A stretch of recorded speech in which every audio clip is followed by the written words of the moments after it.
Nesse vídeo vamos contar um pouco da história do livro Voltei, mas mais especificamente vamos voltar um pouco e contar a história do próprio autor da obra, o irmão Jacob, mas também conhecido como Frederico Figner. Então, vamos lá. Frederico Figner nasceu em 2 de dezembro de 1866 em Miliszkev. Foi um empresário da indústria fonográfica, trabalhador da seara espírita no Brasil. Nasceu em Miliszkev, na região da Boêmia da atual Chequia. Migrou para os Estados Unidos, quando Thomas Edison lançou um aparelho que registrava e reproduzia sons por meio de cilindros giratórios. Fascinado pela novidade, levou essa novidade para o Brasil. Em 1891, passou por Manaus, Fortaleza, Natal, João Pessoa, Recife e Salvador, até chegar ao Rio de Janeiro, em 1892. Já falando e entendendo um pouquinho de português, onde abriu a primeira loja conhecida como Casa Edison, com o primeiro estúdio de gravação e varejo dos discos do Brasil em 1900.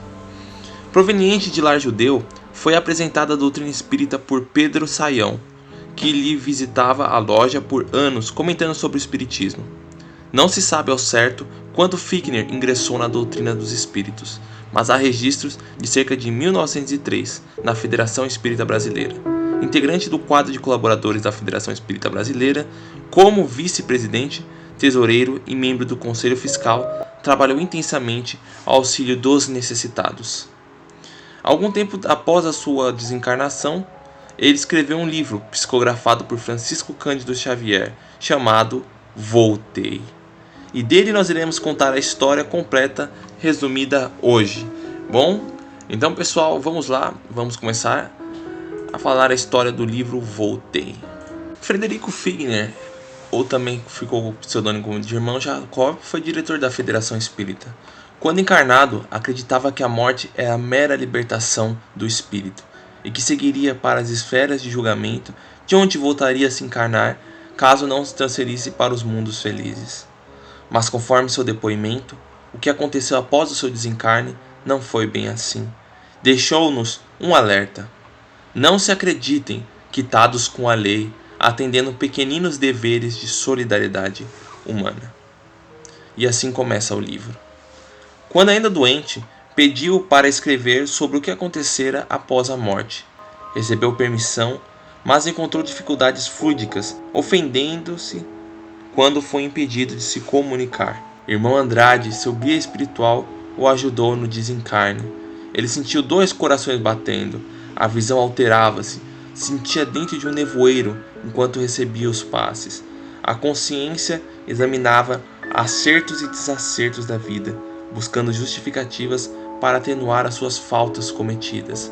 E a consciência dele começava a cobrar ele cada vez mais, não entendendo exatamente esse processo. Ele se sentia paralisado e mal conseguia se mover. De repente, viu-se à frente de tudo o que idealizou e realizou na vida. As ideias mais insignificantes e os mínimos atos desfilavam em uma velocidade vertiginosa. Tentou orar, mas não teve coordenação mental. Chorou, viu o vulto de sua filha, Marta, e o aconselhou a descansar. Nesse processo, o Frederico começou a ver as visões de toda a vida dele, né? Bem conhecida também no nosso meio espírita, ou até fora, né? Falam que antes de você morrer, ou quando você está prestes a morrer, você consegue rever toda a sua vida, né? Um filme da sua vida, e foi exatamente isso que aconteceu com ele quando ele estava se desencarnando. Durante o transe, amparado por sua filha Marta, tentou falar e se mexer, mas os músculos não obedeceram.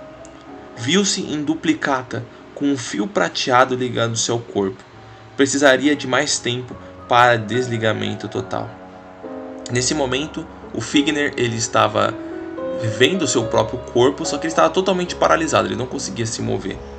Algumas imagens que estão mostrando aqui, parece que ele está em pé, mas ele estava totalmente imobilizado.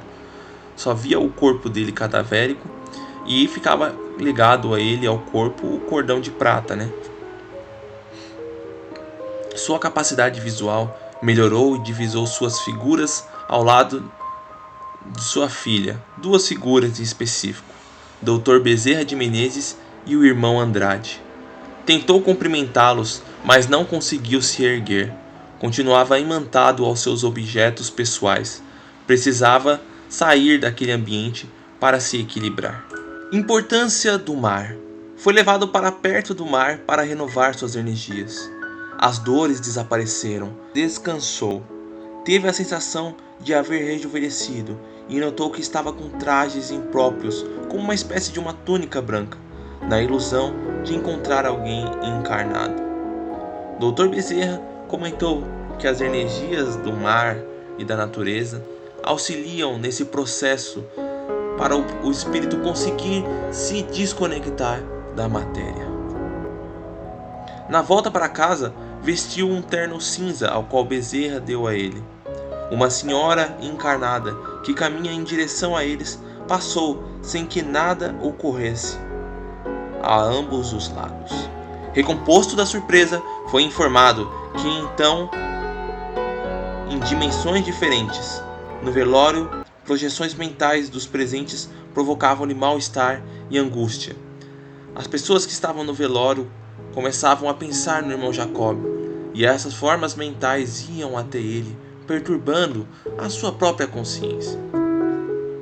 No velório, Jacob analisou as dificuldades e as lutas de um morto que não se preparou. Os comentários divergentes a seu respeito provocaram-lhe perturbações passageiras. Continuava ligado ao corpo. Bezerra esclareceu que não é possível libertar os encarnados rapidamente. Depende da vida mental e dos ideais ligados à vida terrestre. A conversação, Jacob melhorou e se aproximou de amigos encarnados, mas não do corpo. Conforme a orientação recebida, percebeu entidades menos simpáticas e foi impedido de responder.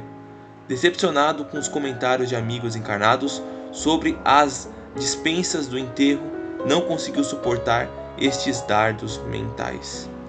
Duas entidades ao qual ele havia doutrinado na Terra, nas sessões de obsessão, acabaram comentando e riram, falando: queria ver onde está o Jacob agora. Aquilo o deixou impressionado e um pouco perturbado. Viu círculos de luz em um dos carros, percebeu orações a seu favor e alegrou-se. Assistiu de longe, pois Bezerra informou que enterros muito concorridos impõem grandes perturbações à alma. Descobriu que quem não renunciou os hábitos e sentimentos do corpo demorara para se desprender. Cada vez mais que nos prendemos ao nosso corpo, mais ficamos presos às sensações, aos vícios, e cada vez isso dificulta ainda mais o desprendimento do espírito ao corpo. Nesse trecho nos ensina muito bem o Bezerra, né? Após isso, entre companheiros, finalmente liberto do corpo, Jacob visitou seu lar e o seu núcleo de trabalho, abraçou amigos e seguiu em direção à praia para se reunir com outros espíritos recentes encarnados. Jacob conseguiu ainda ficar com a consciência mais lúcida e clara. E ele percebeu, após se reunir com esse grupo que o Bezerra, Dr. Bezerra de Menezes, pediu para todos se reunirem, que essas pessoas estavam basicamente quase inconscientes. Algumas ainda tinham acabado de se desencarnar e não tinham uma noção de clareza como ele estava tendo. Em específico, uma pessoa a qual fitou sua atenção estava com os olhos vidrados, como se fosse fixado, preso, precisando de auxílio dos mentores para poder se movimentar. Durante o trajeto ficou preocupado por não se lembrar das vidas passadas e por não saber aonde iria morar. Sua filha garantiu que tudo seria solucionado pouco a pouco, que é uma das coisas que acontece muito, com nós. Alguns minutos após se reunir na praia com esse grupo de pessoas, de desencarnados, junto com Bezerra de Menezes, o irmão Andrade e sua filha Marta, eles vislumbraram à distância uma respeitável senhora que chegou acompanhada de benfeitores e saudou a todos. Jacob viu que a luz irradiando no seu tórax era imensa e sentiu inveja. Marta logo em seguida o observou com um olhar e o repreendeu. Bezerra fez uma preleção informando que aqueles que não tiverem a serenidade terão dificuldades no caminho, que será percorrido até a colônia espiritual. E eles então logo em seguida se reuniram nesse conjunto, nesse grupo, e todos começaram a volitar. Jacob começou a perceber que eles se distanciavam cada vez mais do oceano. Depois começaram a ver o céu, as cidades ficando pequenas, e assim começaram a ir até a região mais densa, mais escura. Uma coisa que impressionou Jacob cada vez mais que ele se distanciava era observar que havia uma nuvem preta em cima da terra, na crosta, né? Ao qual, cada vez mais ele se distanciando, essa nuvem ia ficando maior. E olhava para baixo e parecia que estava tudo escuro. E aí ele questionou o Dr. Bezerra, né? Por que isso, Dr. Bezerra? E ele logo respondeu ao Jacó, dizendo que a Terra, as pessoas emanam muitas formas mentais. E essas formas mentais, que ainda são muito desvirtuadas, né? O pensamento, a mente das pessoas vão gerando essas formas mentais e elas vão se aglomerando e criando realmente uma crosta ao redor do planeta.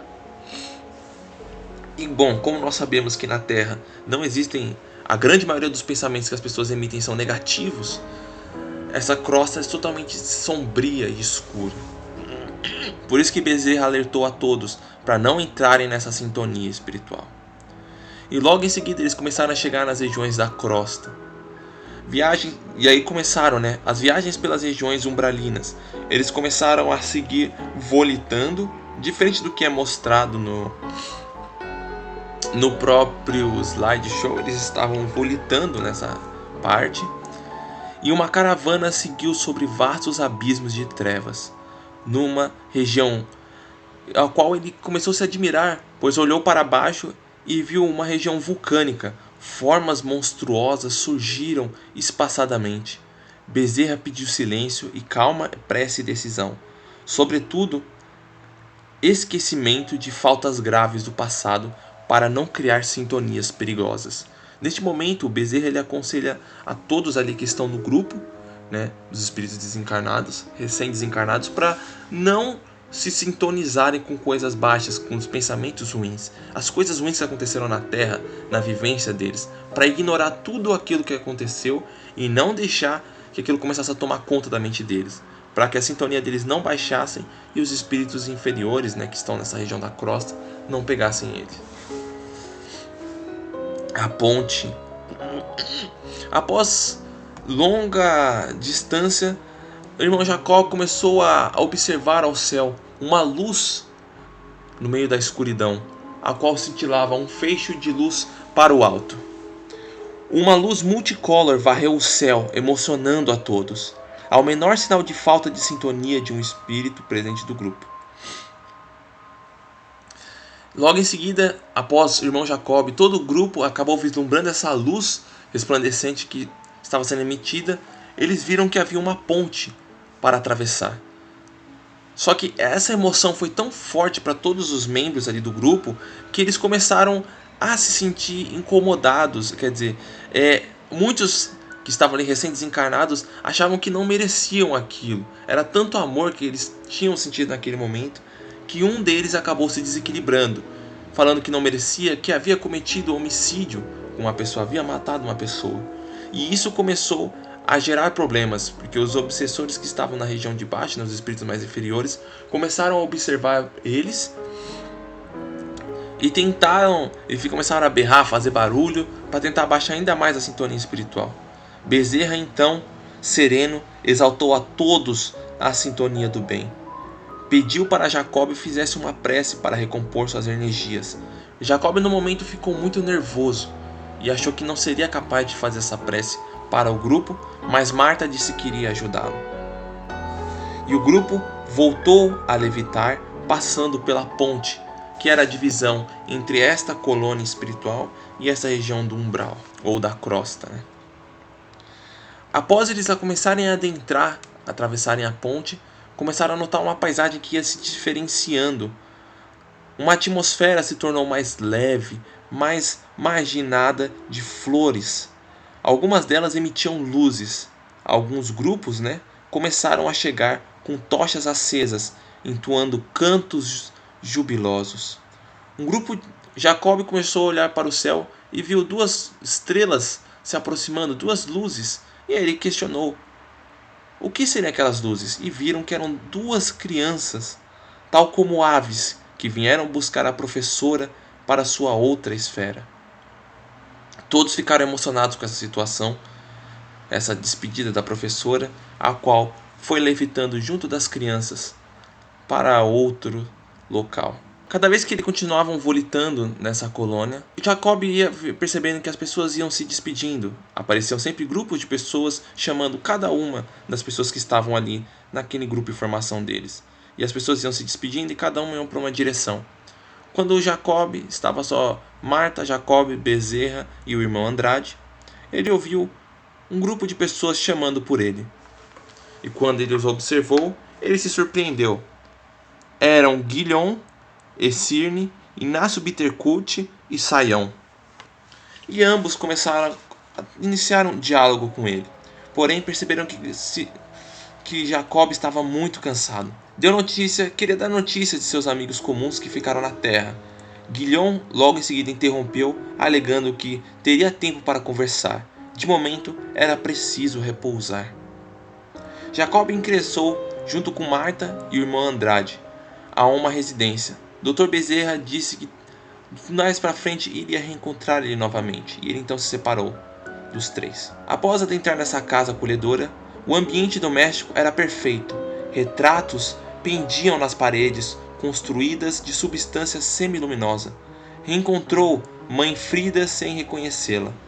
Tentou conversar mais, mas o cansaço o impediu. Andrade conduziu-o a seu quarto para descansar e dormir. Ao despertar, perguntou para Andrade por que a travessia da ponte não foi realizada flutuando uma grande altura, já que não tocava com os pés no chão, e por que não conseguiu lembrar do passado. Andrade respondeu que o seu grupo dominasse plenamente a volitação, não haveria necessidade da ponte. Quanto ao passado, seria melhor se lembrar aos poucos. Uma das coisas que prendeu Jacob e deixou ele bem curioso foi que no meio dos sonhos ele acabou sonhando que foi para uma outra região, melhor, mais evoluída. E isso ficou inculcando na mente dele. Na nova moradia espiritual, Jacob mostrou o desejo de trabalhar, assegurando-lhe que isso iria acontecer em breve. Perguntou sobre os tribunais de julgamento e esclareceram que não existem, só na consciência de cada um. Marta fez um relato sobre parentes e seus destinos. Tocou o piano e informou que Beethoven está numa esfera superior. Jacob passou pelos arredores e se surpreendeu. As casas se distanciavam bastante entre si, indicando planejamento prévio. Marta disse que ele recebeu permissão para morar junto com ela. Jacob reparou os lados, reparou que também havia halos de luz em sua filha e Andrade, e teve que lutar para não cair em desânimo, pois ele percebia que não havia luz nenhuma no seu corpo. Jacob se impressionava com tudo. Então, eles seguiram em direção a uma escola. Marta explicou detalhes sobre a encarnação e desencarnação dos jovens e das crianças na escola. Jacob então continuou vagando na cidade e viu instituições consagradas ao bem coletivo. Não viu pessoas com expressão de aflição ou desânimo. É uma colônia espiritual de emergência, situada em planos menos elevados, mas todos têm que guardar serenidade, conforme recomendações. Pensou em se dirigir imediatamente ao templo, a qual havia visto vários edifícios altos e longos, parecendo uma catedral luminosa. Mas isso só foi possível mais tarde. Na segunda noite recebeu a visita de Guilhom e Caiba Schutel. Estavam remoçados e disseram que não viviam naquela colônia.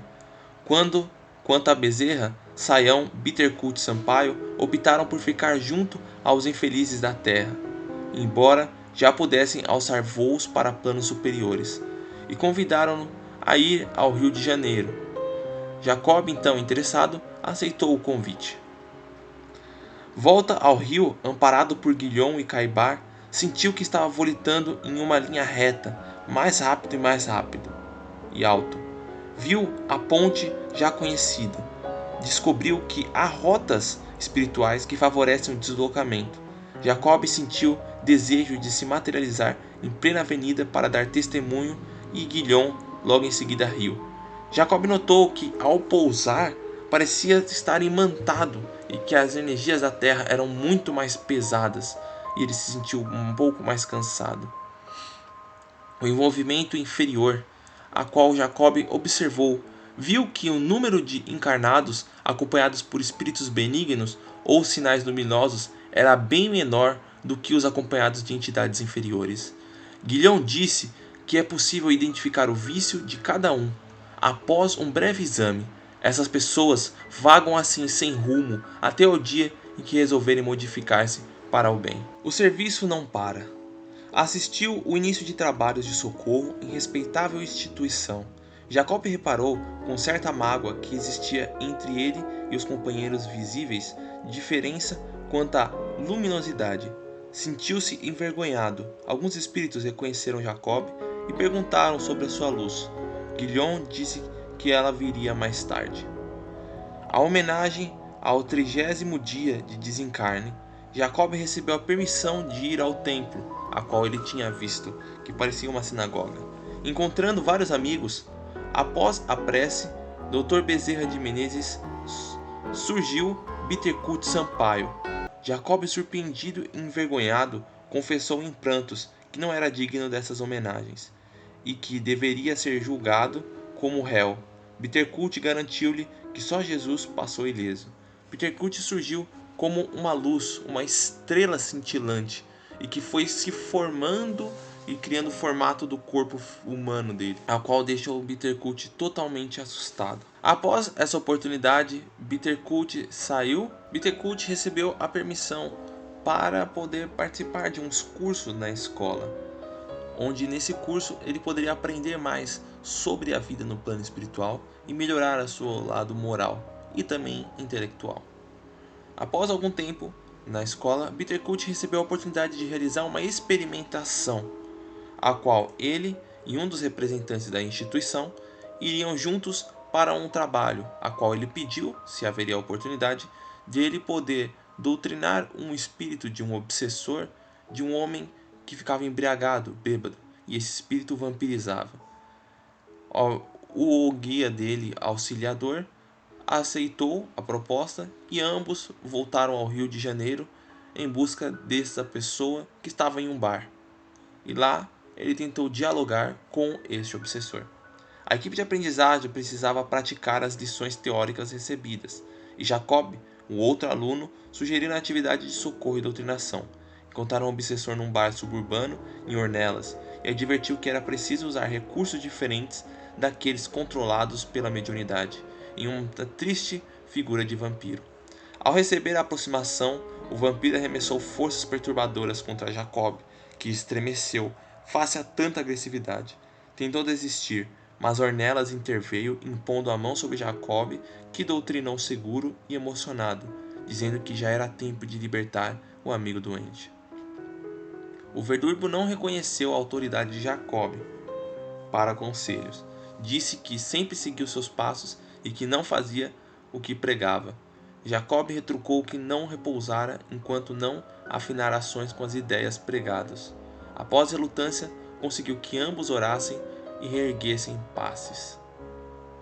Após isso, buscando apresentar qualidades às boas obras, Jacob passou a visitar espíritos sofredores e endurecidos. Por mais de 200 dias, houve referências de suas antigas faltas, erros da mocidade, aspereza e promessas não cumpridas, proferidas por espíritos inimigos do bem.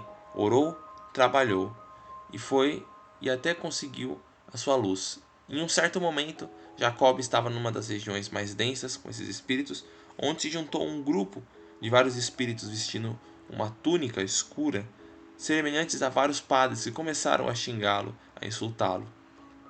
Jacob, muito consciente da situação, fechou os olhos e pediu e ficou em silêncio, apenas refletindo os xingamentos e buscando a paz e o amor. E através disso, ele conseguiu a iluminação própria, onde o Bittercut Sampaio foi até ele. Os próprios espíritos desistiram de obsediá-lo. Bittercut então o parabenizou e disse que agora ele finalmente possuía uma luz, onde ele viu no seu peito uma pequena luz roxa que começou a se irradiar. Logo após isso, eles retornaram à colônia espiritual e, finalmente, após algum tempo, fizeram uma assembleia de fraternidade, onde nessa assembleia se reuniram vários espíritos com o intuito de fazer explanações evangélicas. E nessa assembleia se uniu Bezerra de Menezes, Saião, Guilhom, Cirne, Inácio Bittencourt, Rosenberg, Frederico Júnior, Ulisses Tosta, Casimiro Cunha, Batuira, Romaldo de Seixas, Petitinga, Emmanuel, André Luiz e muitos outros trabalhadores do cristianismo redivivo. Dr. Bezerra de Menezes conduziu a parte final, comentou a grandeza da vida que se desdobra infinita em todos os ângulos do universo. E para finalizar, por fim, em um gesto, provocou alegria geral que convidou André Luiz a fazer a prece de encerramento, aludindo aos seus trabalhos informativos na nossa esfera de ação, onde André Luiz disse: Senhor Jesus, dai-nos o poder de operar a própria conversação para que o teu reino do amor seja irradiado no centro de nós mesmos. Contigo em nós converteremos a treva em claridade, a dor em alegria, o ódio em amor, a descrença em fé, a dúvida em certeza, a maldade em bondade. Logo após essa reunião fraternal, onde todos os espíritos seguiram seus caminhos, após finalizar, Jacob ficou em um local sozinho, olhando para o céu e refletindo, pensando em sempre buscar o equilíbrio e a coragem para poder realizar a tarefa bendita de um novo recomeço. Então é isso, pessoal, espero que vocês tenham gostado aqui desse novo estilo de vídeo, contando a história completa do livro Voltei, de forma um pouco resumida, claro, para dar o intuito de vocês irem lá e procurarem também o livro. Eu também deixei vários slides, eu quero deixar algo bem claro que eu não fui quem criou esses slides, então todos os benefícios e bônus vai para essa pessoa. Muito obrigado a todos vocês que nos acompanharam até aqui, que Deus vos abençoe e até o próximo vídeo. E comentem se gostaram desse formato, explicando e resumindo um livro inteiro. Muito obrigado e até mais.